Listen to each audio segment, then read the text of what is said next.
Hi, Dr. Debbie here. So I did a really short video on this morning, and it seems like it needs to be expanded. So I wanted to share with you what a change in perspective can do. I started with this tale that I had heard, and it's the tale of the crying mom, and she had two daughters. One daughter sold umbrellas, and the other daughter sold fruit at a local fruit stand, an outdoor fruit stand. And the mom would every time it would rain, she would cry for the daughter who sold the fruit at the fruit stand because, well, she couldn't sell her fruit. And she would every time it would be sunny, she would cry for the daughter who sold the umbrellas because, of course, no one would buy or need her umbrellas. And then one day it hit her, well, what if she, on the days where it rained, she'd be really super happy for the daughter who sold the umbrellas because she'd be selling her umbrellas. And what if on the days that it was really sunny, she'd be really happy for the daughter who sold the fruit because then she'd be selling her fruit. All this was a change in perspective. And that's so important because think about it when it comes to healing from betrayal and shattered trust. And I'm certainly not saying, oh, you should just be so excited that it happened and thrilled that it happened.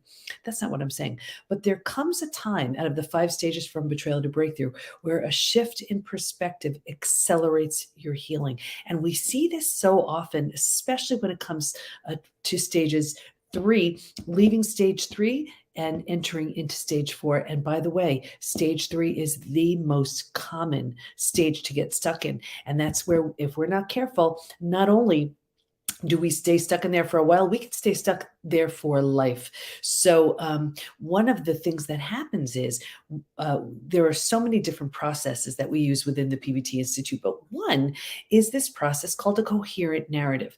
And what it does is it takes what had become your life story and turns it into and changes it into a pivotal chapter of your next story.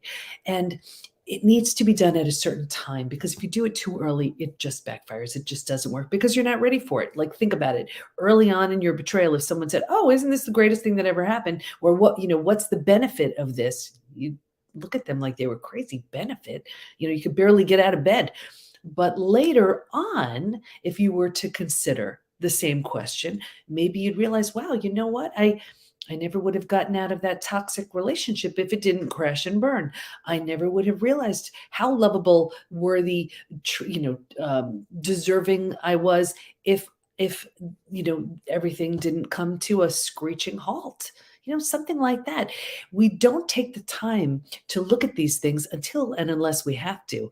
And here's where those challenging situations in life, and it could be anything challenging, really. It doesn't necessarily have to be betrayal, but something that really stops you and has you thinking and has you looking at things and reevaluating and considering, wow, is this working for me? Is this all there is? Is this what I want? What else could there be? Right? So one of the most important questions, and I know this is going to sound really odd, but whatever situation you're in, maybe you're struggling with weight, maybe you're struggling to heal from a betrayal, maybe it's a health issue.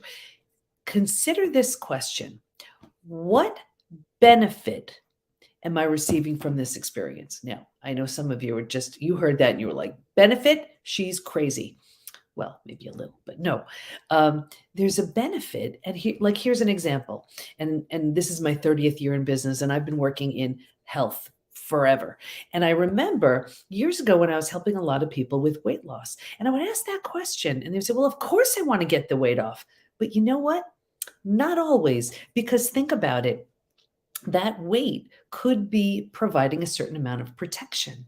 When we're young, we hide behind mom's legs. When we're older, the weight kind of does the same thing. So if that weight were to be released, we were to lose that weight, how would you be perceived? What would be expected of you? How would you be looked at? What would there be new demands placed on you? Would you, all that attention, would that freak you out? I mean, there are so many things that come into question.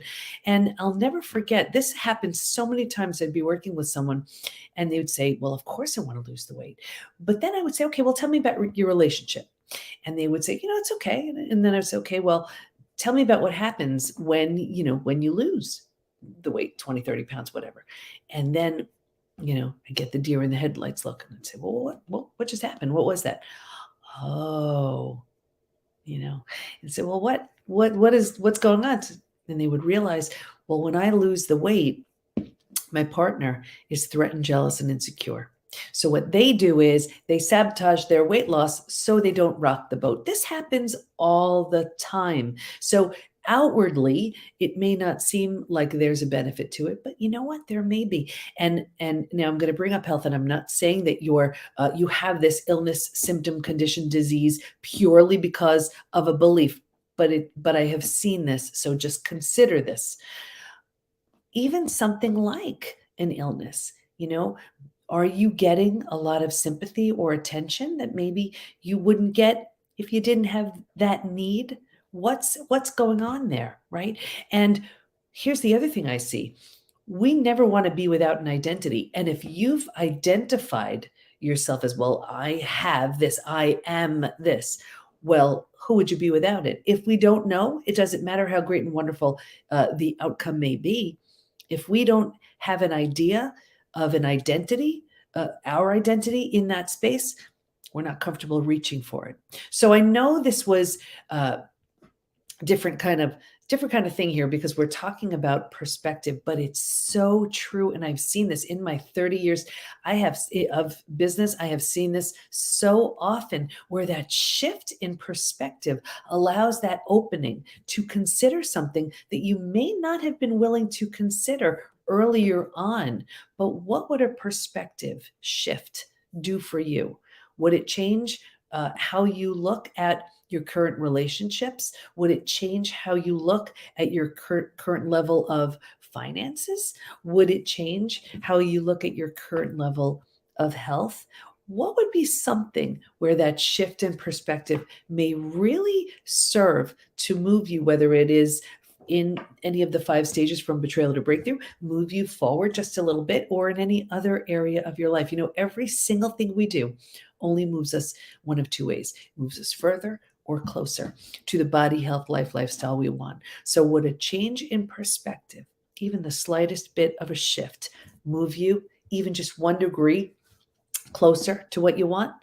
If so, then it's trauma well served. So I hope this helps. And just like the crying woman turned into the smiling happy woman, because now she would look at her daughter's successes so differently, what would a shift and change in perspective do for you? So to find out where you are, by the way, in the stages, the Healed or Hardened quiz will tell you exactly what stage in the 5 stages from betrayal to breakthrough you're at. You can just find that at healedorhardenedquiz.com. So I hope this helped, and I'll see you next time. Bye-bye.